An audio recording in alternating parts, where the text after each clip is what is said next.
atoko tsara amin'izay rehetra mety ho sitrapon'Andriamanitra. Izany no anasananao amin'izao zoma izao, manasanao ampitiavana.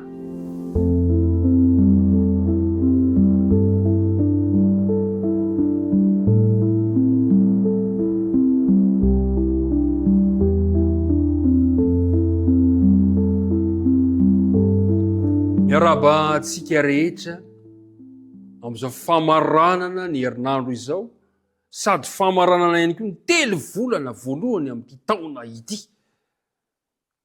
Isaorantsika Andriamanitra ny amin'ny zavatra rehetra, tononona mandrakariva aminao ny fiadanan'ny Tompo ho anao sy ny ankohonanao. Iaraka hivavaka risika anomboantsika izao dinika famaranana izao.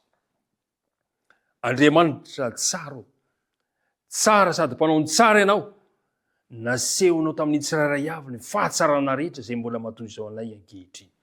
Misaotra ny amin'ny fitantanana rehetra nataonao taminay. Ankehitriny ary, raha manana ity andro ity izay ary raha mandinika ny teninao, dia tomoera Tompo antiam-ponay. Esory ny tsy fahatanteranay rehetra, fafao, koseho, diovy ny fahotanay, mba mendrika ny fanonana ny anaranao. Dia apetraka ampelantananao ny fotoana andinany teninao, ka ny fanena masina no hitaridalana anay amin'izany. Tononona ny vavaka amin'anaran'i Jesosy. Amen. Atoko tsara amin'izay rehetra mety ho sitrapon'Andriamanitra. Ny andinina atao tadiana sady famaranana dia ny Tesaloniana voalohany toko 5 ka ny andininy 7 manao hoe: misaorana amin'ny zavatra rehetra, fa izany no sitrapon'Andriamanitra amin'i Kristy Jesosy ho anareo. Nahoana tokoa no tsy saotra. Nandrehitra ny telo volana isika dia niaraka nandinika ny bokin'ny Filipiana sy Kolosiana, ka nahitantsika ny asa misionera nataon'ny Paoly, ka nampahafantarany Paoly antsika tamin'ny alalan'ny bokin'ny Kolosiana sy ny Filipiana ny amin'ny Jesosy ilay tiantsika, ilay naneho antsika ilay Andriamanitra tokana ka tiantsika izay mbola mahita antsika ankehitriny. Nanehony amintsika fa izy ilay Andriamanitra tonga nofo ka nonona tamintsika. Nahoana moa no tsy saotra n'Andriamanitra isika? Misaora amin'ny zavatra rehetra, fa izany no sitrapon'Andriamanitra.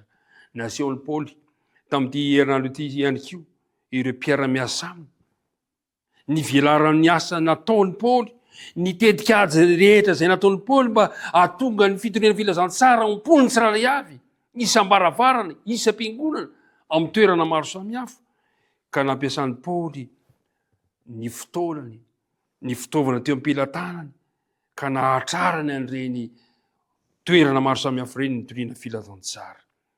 Nataon'ny Paoly ihany koa ny anarantsika tamin'ity herinandro ity ihany koa ny fomba nataon'ny Paoly mba hampifandray ny fiangonana sy ny olona amin'ny alalan'ny fitsidihana manokana nataony tamin'ny diany izy ireny. Hitantsika ihany koa ny fombiazan'ny Paoly. Hitantsika ihany koa nefa na izany aza, dia hitantsika ihany koa ireo mpiara-miasa taminy nisy nandao azy satria tia izao tontolo izao ianao.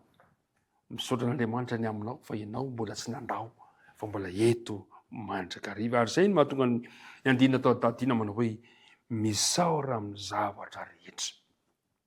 Nahoana no tsy saotra? Tamin'ny alalan'ny bokin'ny Filipiana sy ny Kolosiana dia nampifandray antsika amin'Andriamanitra izany, tahaka ilay tohatra hitan'ny Jakoba tamin'ny nofony. Jesosy ilay tohatra ka nampifandray antsika tamin'ny lanitra tamin'ny alalan'ny bokin'ny Filipiana sy Kolosiana. Ary mpiara-midinika namana, ny fanahy izay milefitra eo amin'ny Kristy dia manjary tanàna mimanda ho azy. Ny fanahy izay voatahirin'ny anjelanlanitra ho an'Andriamanitra toy izany dia matohitra ny fanafian'ny Satana. Ianao izany, ianao ilay fanahy izay milefitra, ianao ilay fanahy izay voatahirin'ny anjelanlanitra ka afaka anohitra ny fanafian'ny Satana. Ary mpiara-midinika namana, ilayntsika miara-miasa amin'Andriamanitra. Ilayntsika ny mametraka ny Kristy aty am-pontsika tsirairay avy. Tsy ilayntsika ny hinia hifidy sy ny hanompo ny fanjakan'ny maizina mba hahatonga antsika eo ambanin'ny fanapahany, fa ilayntsika kosa mifidy mandrakariva eo ambanin'ny fitarihan'i Kristy, manolo tena ho fihezin'i Kristy isan'andro isan'andro. Raha tsy miara-miasa amin'ny anjelin'ny lanitra isika, dia anjaka ampotsika Satana ka anao izany ho foninany. Ny any fiarovana amin'ny ratsy ry mpiara-midinika namana dia ny fitoerany Kristy ao ampotsika tsirairay avy. Rehefa mitoetra ao ampoko sy ao amponao Jesosy dia azonao ataony miala amin'ny fahazarany ratsy. Andeha ary androany amin'izao famaranana ny telo volana izao, anapa-kevitra ampitoetra any Kristy aty ampotsika. Andao amafisina fifankazarana misy antsika eo amin'Andriamanitra. Andeha amafisina ny firaisantsika aminy. Andeha amafisina ny fanaovantsika ny sitrapon'Andriamanitra. Ry mpiara-midinika namana, misaotra an'Andriamanitra isika noho ny fotoana rehetra izay nomeny.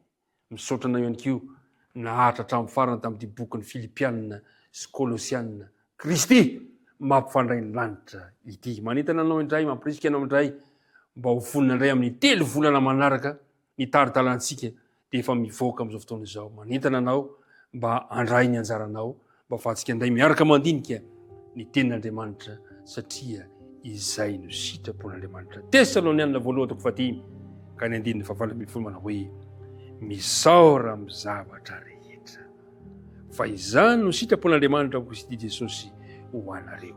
Misaotra anao na fohy fotoana, misaotra anao na rahatena tamin'ny fiarahana nandrehitra izay fiarahana midinika ny tenin'Andriamanitra izay. Andeha ary hivavaka isika maranantsika izao dinika izao. Andriamanitra ray eo, misaotra anao indray izahay fa afaka mamarana izao 3 volana voalohany izao sy ity bokin'ny Filipianina sy Kolosianina ity izay nahitana zavatra maro nomenao anay ka hahatonga anay hifandray amin'ny lanitra manontolo.